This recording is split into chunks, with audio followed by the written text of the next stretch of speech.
إن الله وملائكته يصلون على النبي يا أيها الذين آمنوا صلوا عليه وسلموا تسليما اللهم صل على سيدنا محمد وعلى آل سيدنا محمد وبارك وسلم اللهم صل على سيدنا محمد وعلى آل سيدنا محمد وبارك وسلم اللهم صل على سيدنا محمد وعلى آل سيدنا محمد وبارك وسلم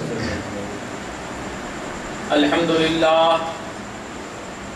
لله رب العالمين والصلاة والسلام على سيد الأنبياء والمرسلين أما بعد فقد قال الله تبارك وتعالى في كتابه الحكيم فأعوذ بالله من الشيطان الرجيم بسم الله الرحمن الرحيم ألا إن أولياء الله لا خوف عليهم ولا هم يحزنون الذين آمنوا وكانوا يتقون لهم البشرى في الحياة الدنيا وفي الآخرة لا تبديل لكلمات الله ذلك هو الفوز العظيم صدق الله العظيم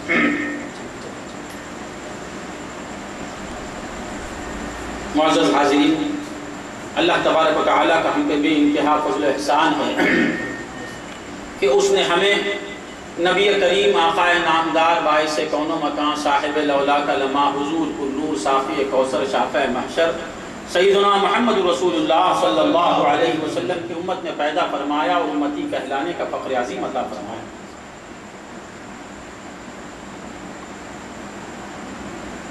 حضرات، آج میں کچھ اور کہنا چاہتا ہوں۔ آج اس کی بات کہنا چاہتا ہوں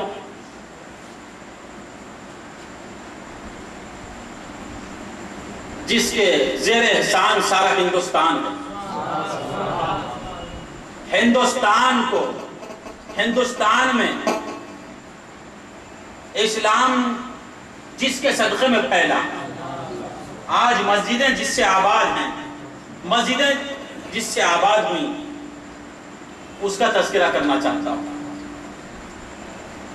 اگر ان کی بات نہ ہو تو پھر بات ادھوری ہو جائے گی، کیونکہ وہ دیکھنے میں ہم جیسے تھے مگر حقیقت کچھ اور تھی۔ اسوہ مصطفیٰ کا آئینہ، اسوہ مصطفیٰ کا آئینہ، تیری ہر ادا غریب نواز۔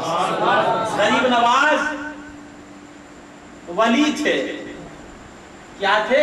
ولی، مگر اس ولی میں نبی کے جلووں کے سوا کچھ نہیں۔ چلتے ہیں تو نبی کا چلنا نظر آتا ہے، بیٹھے ہیں غریب نواز تو نبی کی بیٹھک نظر آتی ہے، بولتے ہیں تو نبی کے اقوال نظر آتے ہیں۔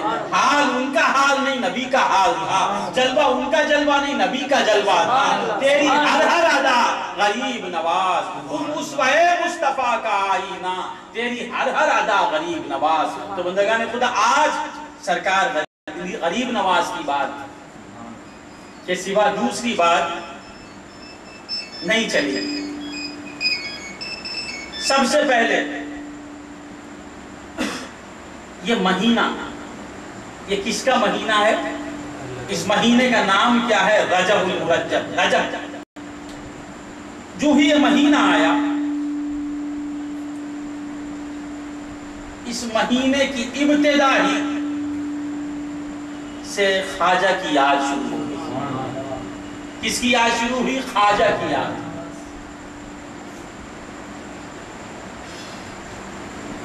ایک اور پھر اس مہینے کی اینڈنگ پر ایک کی یاد آتی ہے، شروع میں ایک کی یاد اور اختتام پر ایک کی یاد۔ یہ مہینہ جب ختم ہوگا تو کسی کی یاد پر ختم ہوگا، شروع ہوتا ہے تو بھی کسی کی یاد سے اور ختم ہوتا ہے بھی تو کسی کی یاد پر۔ شروع ہوتا ہے کس کی یاد پر اور ختم ہوتا ہے کس کی یاد پر؟ شروع ہوتا ہے عطا کی یاد پر اور ختم ہوتا ہے موتی کی یاد پر۔ شروع ہوا عطا پر اور ختم ہوتا ہے موتی پر۔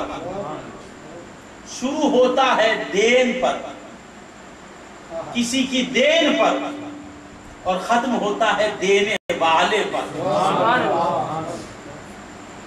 ایک دینے والے نے ہمیں کیا دیا، ایک دینے والے نے ہمیں کیا دیا، قربان اس دینے والے پر کہ ہمیں کیا دیا۔ ایک دینے والا، وہ دینے والے کو کیا کہتے ہیں، ذرا غور سے سنیے۔ ایک دینے والا ہے، اس کی ایک دین ہے، ایک دینے والا اور اس کی ایک دین ہے۔ دینے والے کو دین کہتے ہیں، دینے والے کو دین کہتے ہیں، اور جو دیا اسے معین الدین کہتے ہیں۔ دینے والا خود دین ہے۔ دین خدا کی طرف، خدا سے دو شکلوں میں آیا۔ خدا نے ہمیں دین دیا دو شکلوں میں، ایک کتاب کی صورت میں دین آیا، ایک کتاب کی صورت میں آیا، اور وہی دین جب مجسم ہو گیا تو اس کا نام ہوا محمد رسول اللہ صلی اللہ علیہ وسلم۔ ایک دین الف لام میم سے والناس پر ختم ہوا، وہی دین مجسم ہوا تو اس کا نام محمد ہو گیا۔ تو دین سے جو دین ملی وہ اسے کہتے ہیں معین الدین۔ دین نے ہمیں کیا دیا؟ معین الدین دیا۔ نہیں سمجھ میں آئی بات؟ ہمارے آقا کا نام، ایک نام ہے محمد، ایک نام ہے دین۔ ایک نام کیا ہے؟ محمد، کئی نام ہے میرے آقا کے، ایک نام ہے دین۔ اس دین کی دین کا نام معین الدین ہے، اور وہ دین کسے ملی؟ ایماندار کو ملی۔ جس کے پاس ایمان ہے اسے دین ملتی ہے، کس کی؟ اس دین مجسم کی۔ نہیں سمجھ میں آئی بات؟ دین میں کیا ہے؟ دین کسے کہتے ہیں؟ اسلام کسے کہتے ہیں؟ نماز، روزہ، زکوٰۃ، حج، یہی نا؟ وہی اسلام، وہی نماز، وہی روزہ، وہی زکوٰۃ، وہی حج، وہی دین جب جسمانی صورت میں آ جاتا ہے تو اسے کہتے ہیں محمد رسول اللہ صلی اللہ علیہ وسلم۔ یہ سمجھ میں آئی بات؟ تو اس دین کی دین کا نام معین الدین اجمیری، اس معطی کی عطا کا نام عطاء الرسول، عطاء رسول۔ تو بندگان خدا، دین کی دین یعنی آقا کی دین پر شکر کرنا ہے کہ نہیں؟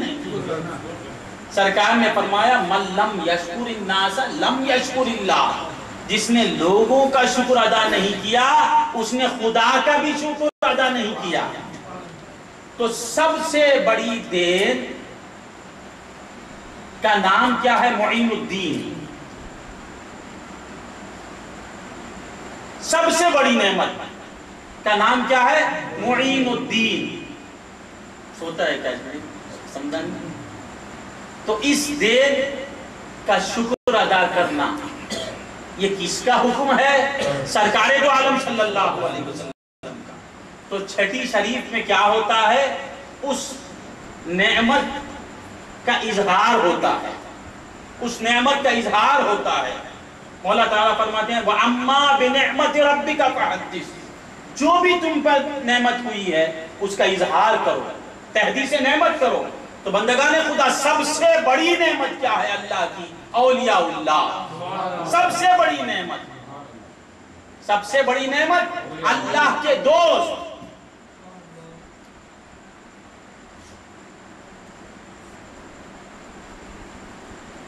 اللہ کے دوست کیوں؟ سب سے بڑی نعمت یہ کیوں بن گئے؟ یاد رکھو، باپ سے کیا ملتا ہے؟ شفقت ملتی ہے۔ ماں سے کیا ملتی ہے؟ محبت ملتی ہے۔ بھائی سے کیا ملتا ہے؟ محبت ملتی ہے۔ بیوی سے کیا ملتا ہے؟ سکون ملتا ہے۔ مال سے کیا ملتی ہے؟ راحت ملتی ہے۔ اللہ والے سے کیا ملتا ہے؟ اللہ ملتا ہے، اللہ والے سے اللہ ملتا ہے۔ تو یہ سب سے بڑی نعمت ہے، خدا کی قسم، اللہ والوں سے جو نسبت ہے ہماری، یہ سب سے بڑی نعمت ہے۔ ہم یہ سمجھتے ہیں کہ اللہ والوں سے ہم ملتے ہیں، نہیں، یہ غلط بات ہے۔ اللہ جس پہ مہربان ہو جاتا ہے وہی بندہ اللہ والوں سے ملتا ہے۔ پہلے اللہ مہربان ہوتا ہے، پہلے منتخب کر لیتا ہے بندے کو، پھر اپنے دوست سے ملاتا ہے۔ پہلے ہم یہ سمجھتے ہیں کہ اللہ والوں سے ملنے کے بعد اللہ ہم پہ مہربان ہوا، نہ، پہلے اللہ تعالیٰ راشد صاحب کو چن لیا، پہلے راشد صاحب کو اپنا محبوب بنا لیا، پہلے اپنا دوست بنا لیا، پھر بتایا کہ دیکھ ادھر خزانہ ہے، جا راشد صاحب ادھر خزانہ ہے، جا۔ تو معلوم ہوا کہ جو اللہ والوں کی دامن سے منسوب ہیں، جو اللہ والوں کے غلام ہیں، خدا کی قسم وہ ازلی محبوب ہیں خدا کے، جو محبوب سبحانی کے دامن سے چمٹے ہوئے ہیں، حقیقت میں اللہ ان کو پہلے اپنا لیا، پھر غوث کا در بتایا، پہلے اللہ اپنا بنا لیا، پھر خواجہ کا در بتایا، پہلے اب ہمیں اللہ اپنا بنا لیا، پھر کسی شیخ کامل کا در بتایا۔ ہم یہ سمجھتے تھے آج تک کہ شیخ کامل سے مل کے اللہ کے محبوب ہوئے، نہیں بابا نہیں، پہلے اللہ ہمیں اپنا محبوب بنا لیا، پہلے ہم سے پیار کیا، پھر بتایا کہ جا اس در پہ جا۔ بندگان خدا، پہلے بچے سے باپ کو محبت ہوتی ہے، پھر استاد سے ملاتا ہے، پہلے بچے کو باپ اپنا سمجھتا ہے، اس کے مستقبل کی بھلائی